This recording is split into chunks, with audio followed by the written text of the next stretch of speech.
Deskripsi pendidik dalam pendidikan Islam. Tenaga pendidik atau guru yang profesional dalam mengajar dibutuhkan oleh setiap lembaga pendidikan yang akan menghantarkan proses belajar mengajar secara baik dan berkesinambungan. Oleh karena itu, penting untuk memahami seperti apakah pendidik, khususnya pendidik dalam pendidikan Islam. Pendidik dalam perspektif pendidikan Islam. Seorang pendidik yang baik adalah pendidik yang dapat menempatkan kedudukannya sebagai tenaga profesional sesuai dengan tuntutan masyarakat yang semakin mendesak dan berkembang.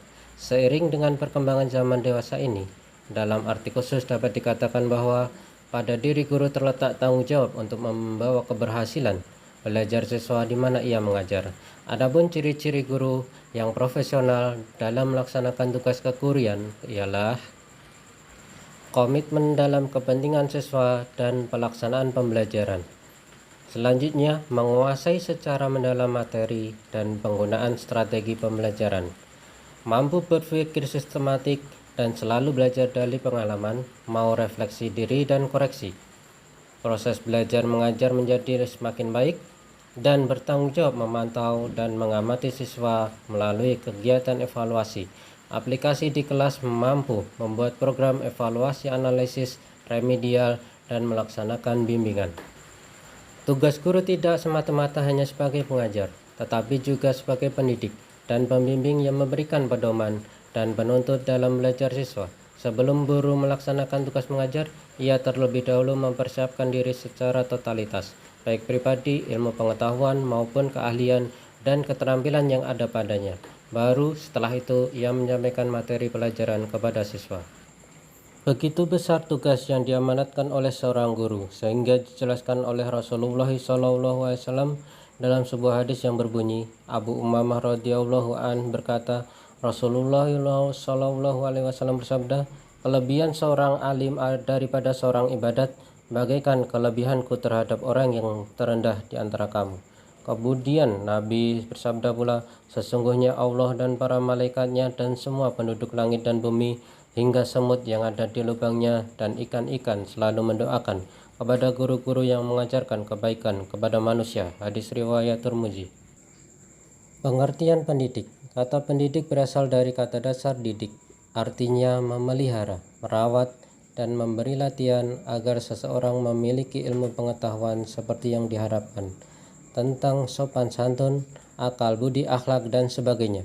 Selanjutnya dengan menambahkan awal pe hingga menjadi pendidik yang artinya orang yang mendidik. Menurut tafsir, ada kesamaan antara teori barat dengan Islam yang memandang bahwa guru adalah pendidik, yaitu siapa saja yang mengupayakan perkembangan seluruh potensi anak didik, baik potensi psikomotorik, kognitif, maupun potensi afektif. Di sisi Imam Bernadi menjelaskan bahwa pendidik adalah tiap orang yang dengan sengaja mempengaruhi orang lain untuk mencapai kedewasaan. Pendidik dari 1. Orang tua dan 2. Orang dewasa lain yang bertanggung jawab tentang kedewasaan anak. Selanjutnya, Ahmad Marimba memandang bahwa pendidik sebagai orang yang memikul pertanggungjawaban untuk mendidik, yaitu manusia dewasa yang karena hak dan kewajiban bertanggung jawab tentang pendidikan si terdidik. Di dalam Undang-Undang Sistem Pendidikan Nasional Nomor 20 Tahun 2003 Bab 1 Pasal 6 dibedakan antara pendidik dan tenaga pendidikan.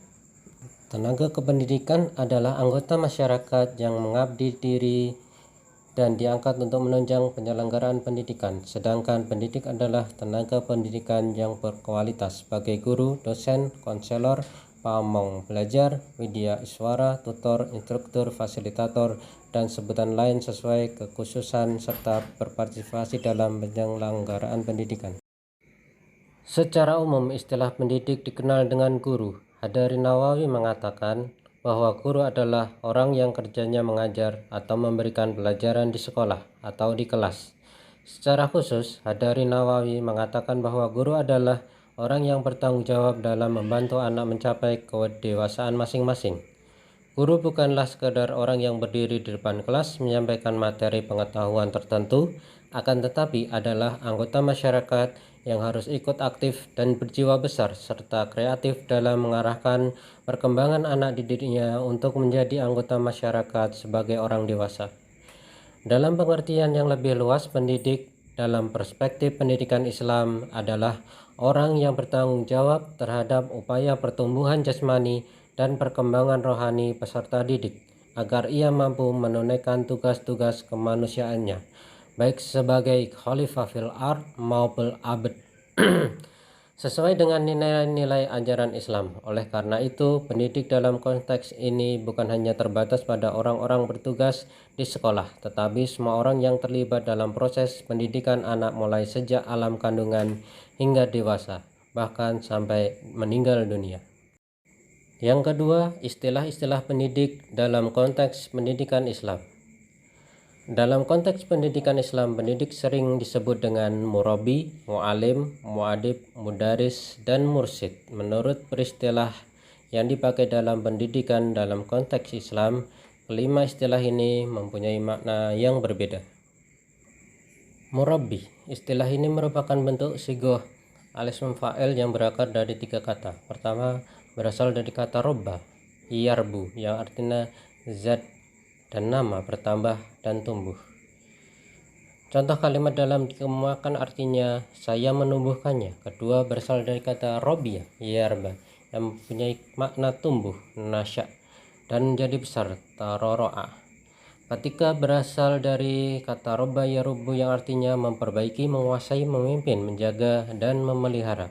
Kata kerja robba semenjak masa Rasulullah Shallallahu Alaihi Wasallam sudah dikenal dalam ayat Al-Quran dan hadis Nabi, firman Allah Subhanahu Wa Taala, dan ucapkanlah wahai Tuhanku, sayangilah mereka berdua sebagaimana ia telah menyayangiku semenjak kecil. Al-Quran surat Al-Isra ayat 24. Dalam bentuk kata benda, kata roba digunakan untuk Tuhan. Hal tersebut karena Tuhan juga bersifat mendidik, mengasuh, memelihara, dan bahkan menciptakan. Firman Allah Subhanahu wa taala dalam Al-Qur'an, segala puji bagi Allah, Tuhan sekalian alam. Dalam Al-Qur'an surat Al-Fatihah ayat kedua. Oleh karena itu, istilah murabbi sebagai pendidik mengandung makna yang luas, yaitu yang pertama, mendidik peserta didik agar kemampuannya terus meningkat. Kedua, memberikan bantuan terhadap peserta didik untuk mengembangkan potensinya. Ketiga, meningkatkan kemampuan peserta didik dari keadaan yang kurang dewasa menjadi dewasa dalam pola pikir, wawasan, dan sebagainya. Keempat, menghimpun semua komponen-komponen pendidik yang dapat mensukseskan pendidikan.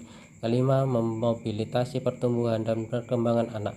Keenam, bertanggung jawab terhadap proses pendidikan anak. 7. Memperbaiki sikap dan tingkah laku anak dari yang tidak baik menjadi baik. 8. Rasa kasih sayang mengasuh peserta didik sebagaimana orang tua menyayangi anak kandungnya. 9. Pendidik memiliki wewenang kehormatan, kekuasaan terhadap pengembangan kepribadian anak. 10. Pendidik merupakan orang tua kedua setelah orang tua di rumah yang berhak atas perkembangan dan pertumbuhan si anak. Maka, dapat kita simpulkan bahwa murabi adalah orang yang mendidik dan menyiapkan peserta didik agar mampu berkreasi, serta mampu mengatur dan memelihara hasil kreasinya untuk tidak menimbulkan malapetaka bagi dirinya, masyarakat, dan alam sekitarnya.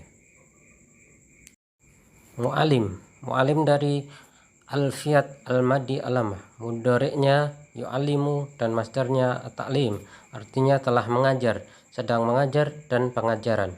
Kata mu'alim sebagai pendidik dalam hadis Rasulullah SAW adalah kata yang paling umum dikenal dan banyak ditemukan. Mu'alim merupakan al-ism fa'il dari alama yang artinya orang yang mengajar. Dalam bentuk sulasi mujarad, masdar dari alima adalah ilmun, yang sering dipakai dalam bahasa Indonesia disebut ilmu. Dalam proses pendidikan, istilah pendidikan yang kedua dikenal sesudah at-tarbiyah adalah at-ta'lim.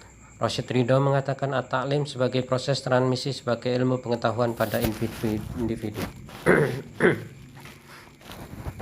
Firman Allah Subhanahu wa taala, sebagaimana kami telah menyempurnakan nikmat kami kepadamu, kami telah mengutus kepada rasul di antara kamu yang membacakan ayat-ayat kami kepada kamu, dan kami mensucikan kamu, mengajarkan kepada kamu apa yang telah kamu ketahui. Al-Quran surat Al-Baqarah ayat 251. Berdasarkan ayat di atas, maka mu'alim adalah orang yang mampu untuk merekonstruksi bangunan ilmu secara sistematis dan pemikiran peserta didik dalam bentuk ide, wawasan, kecakapan, dan sebagainya yang ada kaitannya dengan hakikat sesuatu. Mu'alim adalah orang yang memiliki kemampuan unggul dibandingkan dengan peserta didik, dan dengannya ia dipercaya menghantarkan peserta didik ke arah kesempurnaan dan kemandirian. Maka demikian, mu'alim merupakan orang yang menguasai ilmu, mampu mengembangkan serta menjelaskan fungsinya dalam kehidupan, menjelaskan dimensi teoritis dan praktisnya, sekaligus melakukan transfer ilmu pengetahuan, internalisasi, serta implementasi. Mu'adib merupakan ismu fa'il dari madya adaba. Adaba artinya mendidik, sementara mu'adib artinya orang yang mendidik atau pendidik. Dalam wajan fi'il sulasi mujarad, masdar aduba adalah adaban, yaitu artinya sopan berbudi baik. Al-adabu artinya kesopanan. Adabun masdar dari adaba adalah ta'dib, yang artinya pendidikan. Secara bahasa, mu'adib merupakan bentukan masdar dari kata adaba yang berarti memberi adab, mendidik. Adab dalam kehidupan sehari-hari sering diartikan tata krama, sopan santun, akhlak budi pekerti. Anak yang beradab biasanya dipahami sebagai anak yang sopan, mempunyai tingkah laku yang terpuji. Dalam Kamus Bahasa Arab Al-Mu'jam Al-Wasit, istilah mu'adib mempunyai makna dasar sebagai berikut. Ta'dib berasal dari kata aduba, ya'dubu, yang berarti melatih, mendisiplinkan diri, berperilaku baik dan sopan santun. Yang kedua, kata dasarnya adaba ya'dibu, yang artinya mengadakan pesta atau perjamuan, yang berarti berbuat dan berperilaku sopan. Yang ketiga, adaba yang mengandung pengertian mendidik, melatih, memperbaiki, mendisiplin, dan memberikan tindakan. Dalam kitab-kitab hadis dan kitab-kitab lainnya tentang agama Islam, pengertian adab adalah etiket atau tata cara yang baik dalam melakukan sesuatu pekerjaan, baik ibadah maupun muamalah. Karena itu ulama menggariskan adab-adab tertentu dalam melakukan suatu pekerjaan atau kegiatan sesuai dengan tuntutan Al-Quran dan hadis. Mudaris.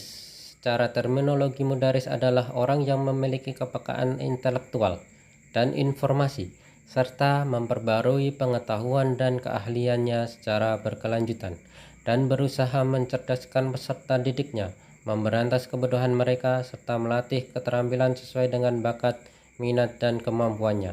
Berdasarkan pengertian tersebut, terlihat bahwa mudaris adalah orang yang mengajarkan suatu ilmu kepada orang lain dengan metode-metode tertentu dalam upaya membangkitkan usaha peserta didik agar sadar dalam upaya meningkatkan potensinya. Dalam bahasa yang lebih ringkas, mudaris adalah orang yang dipercaya sebagai guru dalam upaya mempelajarkan peserta didik. Mudaris merupakan orang yang memiliki kepekaan intelektual dan informasi serta memperbaharui pengetahuan dan keahlian secara berkelanjutan dan berusaha mencerdaskan peserta didiknya, memberantas kebodohan mereka, serta melatih keterampilan sesuai dengan bakat, minat, dan kemampuannya. Mursyid. Kata mursyid berasal dari bahasa Arab yang merupakan ismun fa'il dari kata kerja arsyada yursidu, yang berarti membimbing, menunjuki jalan yang lurus. Terambil dari kata rasyad yang berarti hal memperoleh petunjuk kebenaran, atau rusyd, dan rasyada yang berarti hal mengikuti jalan yang benar dan lurus. Dengan demikian, kata mursyid, makna mursyid adalah orang yang membimbing atau menunjuki jalan yang lurus. Dalam wacana tasawuf atau tarekat, mursyid sering digunakan dalam kata Arab syekh. Kedua-duanya dapat diterjemahkan dengan guru. Dalam Al-Quran, kata mursyid muncul dalam konteks hidayah, petunjuk, yang dioposisikan dengan dolalah, kesesatan, dan ditampilkan untuk menyifati seorang wali yang oleh Tuhan dijadikan sebagai khalifahnya untuk memberikan petunjuk pada manusia. Dalam Al-Quran disebutkan firman Allah SWT, barang siapa yang diberi petunjuk oleh Allah SWT, maka ia benar-benar mendapatkan petunjuk, dan barang siapa yang disesatkan, maka orang itu tidak akan pernah engkau dapati memiliki wali mursyid, pemimpin yang mampu memberi petunjuk. Al-Quran Surat Al-Kahfi ayat 17. Adapun kedudukan pendidik dalam perspektif Islam, pendidik adalah bapak rohani bagi peserta didik yang memberikan ilmu, pembinaan akhlak mulia, dan memperbaiki akhlak yang kurang baik. Kedudukan tertinggi pendidik dalam Islam tertuang dalam teks, jadilah engkau sebagai guru atau pelajar atau pendengar atau pencinta, dan janganlah kamu menjadi orang yang kelima sehingga engkau menjadi rusak. Dalam Al-Quran disebutkan, Allah akan meninggikan derajat orang-orang yang berilmu di antara kamu dan orang-orang yang diberi ilmu pengetahuan beberapa derajat. Al-Quran Surat Al-Mujadalah ayat 11. Dalam beberapa hadis Rasulullah SAW juga disebutkan beberapa keutamaan seorang pendidik, diantaranya sesungguhnya Allah yang Maha Suci, malaikatnya, penghuni-penghuni langit dan buminya, termasuk semut dalam lubangnya dan ikan dalam laut, akan mendoakan keselamatan bagi orang-orang yang mengajar manusia dalam kebaikan. Hadis riwayat Tirmidzi. Ada lagi, siapa orangnya yang diajari suatu ilmu lalu dia menyembunyikannya, maka Allah akan mengekangnya di hari kiamat dengan kekangan api neraka. Hadis riwayat Abu Dawud, Tirmizi, dan Ibnu Hibban. Dari ayat dan hadis di atas menjelaskan betapa pentingnya menjadi seorang pendidik, karena pendidik mempunyai tanggung jawab dalam menentukan arah pendidikannya. Oleh karena itu, Islam sangat menghargai orang-orang yang berilmu dan mau menyampaikan kepada orang lain. Fungsi pendidik menurut Imam Al-Ghazali, tugas pendidik yang utama adalah menyempurnakan, membersihkan, menyucikan, serta membawakan hati manusia untuk mendekatkan diri kepada Allah Subhanahu wa Ta'ala. Karena tujuan pendidikan Islam yang utama adalah upaya mendekatkan diri kepada-Nya dalam literatur Barat. Selain mengajar, seorang guru atau pendidik memiliki tugas lain, yaitu membuat persiapan mengajar, mengevaluasi hasil belajar, dan lain-lain yang bersangkutan dengan pencapaian tujuan mengajar. Tugas-tugas pendidik tersebut dapat dirinci sebagai berikut. 1. Wajib menemukan pembawaan yang ada pada anak didik dengan berbagai cara seperti observasi, wawancara, pendekatan atau pergaulan, angket, dan sebagainya. Yang kedua, berusaha menolong anak didik mengembangkan pembawaan yang baik dan menekan perkembangan pembawaan yang buruk agar tidak berkembang. Yang ketiga, memperlihatkan kepada anak didik tugas orang dewasa dengan cara memperkenalkan berbagai bidang keahlian, keterampilan agar anak didik memilih dengan tepat. Yang selanjutnya, mengadakan evaluasi setiap waktu untuk mengetahui apakah perkembangan anak didik berjalan dengan baik, memberikan bimbingan dan penyuluhan tatkala anak didik menemui kesulitan dan mengembangkan potensinya. Guru harus mengetahui karakter murid. Guru harus selalu berusaha meningkatkan keahlian baik dalam bidang yang diajarkan maupun dalam cara mengajarkannya. Guru harus mengamalkan ilmunya dan jangan berbuat yang berlawanan dengan ilmu yang diajarkannya. Sedangkan peran pendidik dalam pendidikan dijabarkan sebagai berikut. 1. Fasilitator, yakni menyediakan situasi dan kondisi yang dibutuhkan peserta didik. 2. Pembimbing, yaitu memberikan bimbingan terhadap peserta didik dalam interaksi belajar mengajar agar siswa tersebut mampu belajar dengan lancar, berhasil dalam secara efektif dan efisien. Yang 3. Motivator, yaitu memberi dorongan dan semangat agar siswa giat belajar. Yang 4. Organisator, yaitu mengorganisasi kegiatan belajar peserta didik maupun pendidik. Yang 5. Manusia sumber, yakni ketika pendidik dapat memberikan informasi yang dibutuhkan peserta didik, baik berupa pengetahuan kognitif, keterampilan afektif, maupun psikomotorik. Karakteristik pendidik ideal. Untuk menjadi orang yang pantas ditaati dan diikuti, tidaklah salah apabila sebagai guru menengok kembali apa yang telah diungkapkan Al-Zarnuji bahwa wa amma ihtiyaru al-ustadi wa yang bagi an yahtaro al-alam wal al-awra wal al-asanan kama ihtaro Abu Hanifah hina izin Haman bin Abi Sulaiman ba'da at-ta'allumi wa al-tafakkuri. Sebaiknya dalam memilih guru, pilihlah orang yang lebih alim, warok, dan lebih tua usianya, sebagaimana Abu Hanifah di masa belajar memilih Syekh Hamad bin Abi Sulaiman sebagai gurunya setelah beliau benar-benar merenung dan berpikir. Ungkapan tersebut menunjukkan bahwa alim, warok, dan lebih tua usianya dibanding muridnya menurut Al-Zarnuji adalah syarat yang harus dipenuhi ketika menjadi guru. Sifat-sifat itulah yang dimiliki Hamad bin Abu Sulaiman, sehingga Abu Hanifah memilih menjadi gurunya karena semata-mata seorang guru yang tua dan berwibawa, murah hati, serta penyabar, sehingga Abu Hanifah menetapkan untuk menimba ilmu kepadanya sampai berkembang. Kata berkembang menurut Ibrahim bin Ismail mengandung arti bahwa Abu Hanifah tidak pernah berpindah guru dalam menimba ilmu sehingga menjadi seorang mujtahid kecuali hanya kepada Hamad bin Abu Sulaiman. Adapun mengacu arti kata al-mudzakir, maka seorang guru harus berfungsi sebagai pemelihara, pembina, dan pengarah, pembimbing, dan memberi bekal pengetahuan, pengalaman, dan keterampilan kepada orang yang memerlukannya. Ahmadi menambahkan, jika kata alim juga berarti ulul albab, maka guru yang alim dapat diartikan seseorang yang memiliki ilmu pengetahuan yang luas serta mempunyai zikir dan pikir yang luas.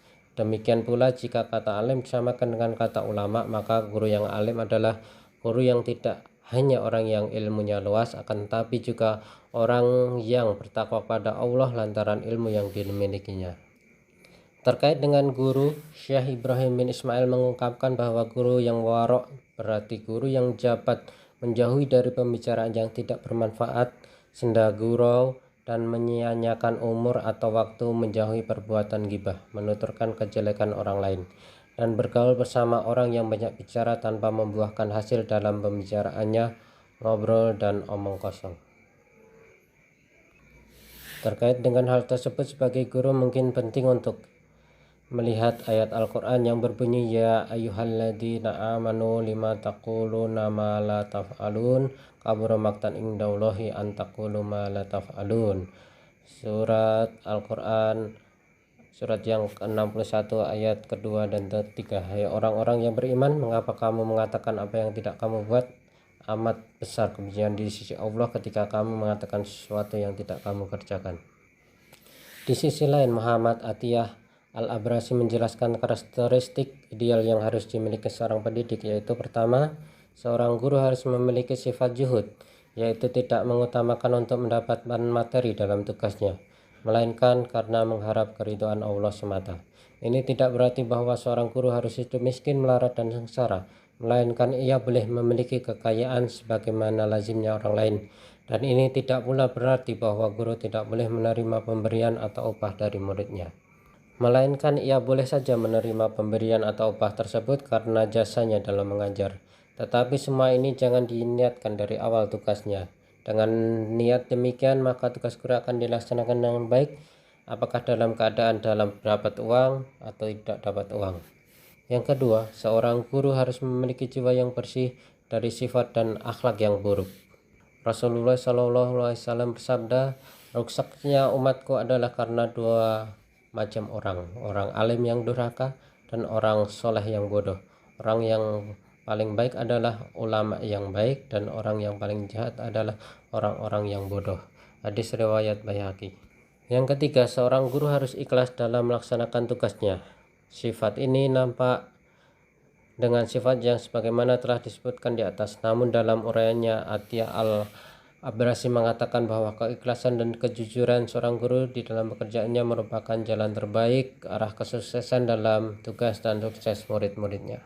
Keempat, seorang guru harus bersifat pemaaf terhadap muridnya, yang sanggup menahan diri, menahan kemarah, lapang hati, sabar, dan jangan pemarah karena sebab-sebab kecil. Seorang guru harus pandai menyembunyikan kemarahannya, menampakkan kesabaran dan hormat lemah lembut, kasih sayang dan tabah dalam mencapai suatu keinginan. Kelima, seorang guru harus dapat menempatkan diri sebagaimana seorang babak sebelum ia menjadi seorang guru. Keenam, seorang guru harus mengetahui bakat, tabiat, dan watak murid-muridnya. Demikianlah karakteristik ideal pendidik dalam pendidikan Islam menurut konsep Burhanuddin Az-Zarnuzi dan M. Atiyah Al-Abrasi. Kedua konsep pemikiran dua tokoh ini mewakili beberapa tokoh lainnya seperti Al-Ghazali, Ibnu Qayyim Al-Jauziyah, Ibnu Khaldun, dan lain-lain. Konsep ini juga memadai untuk menjelaskan tentang konsep pendidik dalam konteks pendidikan Islam, ditambah lagi dengan gagasan-gagasan beberapa tokoh era kini semisal Muhammad Abduh, Yusuf Al-Qaradawi, Hasyim Asy'ari, Ahmad Dahlan, Yaqub Al-Attas, Hasan Lakulung, dan lain-lain. Pandangan-pandangan mereka tentang konsep pendidikan Islam termasuk konsep pendidik tentu merupakan hasil ijtihad tarbawi yang mengacu pada sumber utama yaitu Al-Quran dan Sunnah dengan sudut pandang masing-masing, berlatar belakang keilmuan, situasi zaman, dan tempat hidup yang mereka kuasai dan alami. Terima kasih.